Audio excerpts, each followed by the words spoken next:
Bismillahirrahmanirrahim. Assalamu alaikum. Welcome to EBSEC's online support program. This is 17th week and this is our revision week. Our book name is Oxford New Secondary Science by David Coppock. Page numbers which should be discussed are 70 to 83. And unit name is Elements and Compounds. Topics are elements, metals and non-metals and their uses. Resources required are textbook, laptop, mobile and notebook. Topics which are discussed today are what is an element, describe and differentiate between metals and non-metals, and uses of elements. Quote of the day: practice makes a man perfect. Well said. It means that if you do practice of any work, you will be perfect in that work. In the same way, when you do revision of the work, you will learn that thing. Now, our today's topic is what is an element. First of all, I will tell you that it's a building blocks, like a building bricks. We call a building brick is a chemical substance that cannot be broken into simpler one. It is made up of only one type of atom. For example, carbon is an element because it is made up of only carbon atom. I will give you another example of sulfur. Sulfur is made up of only with sulfur atom. In this world, 90 elements are found in nature. What does it mean? Nature means that these are natural elements. Each element is followed by a chemical symbol. If you don't want to write a name of the element, you can write its symbol.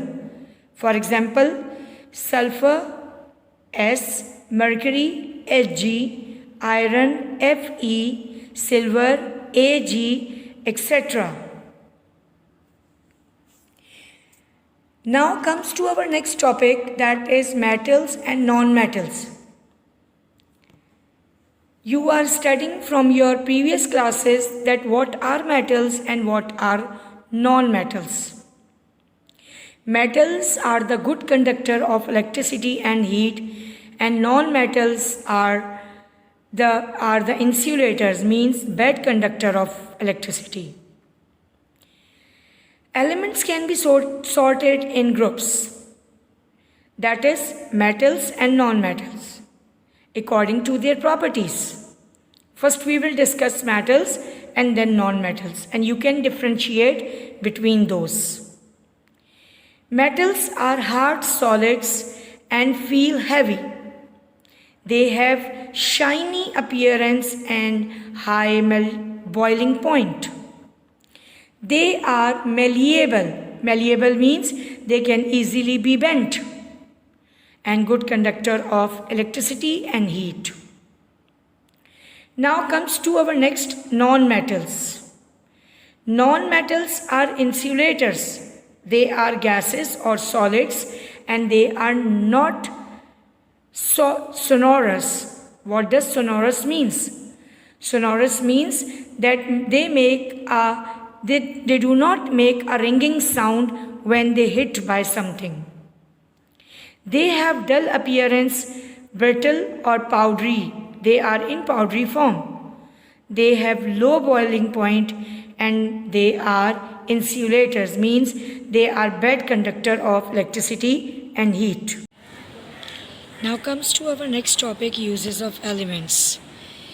Liquid helium is very cold, which makes it ideal for cooling the magnets.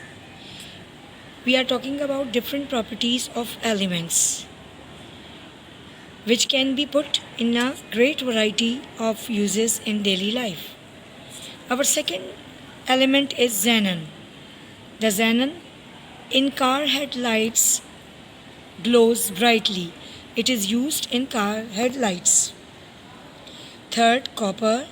Copper can be used to make wires, which are a good conductor of electricity. Next is mercury. Mercury is used in thermometer, and when it is in liquid form when it is at room temperature and expands evenly when heated. Silicon. Silicon is used to make silicon chips used in computers. Our last is chromium. Chromium is a shiny unreactive metal used in cars.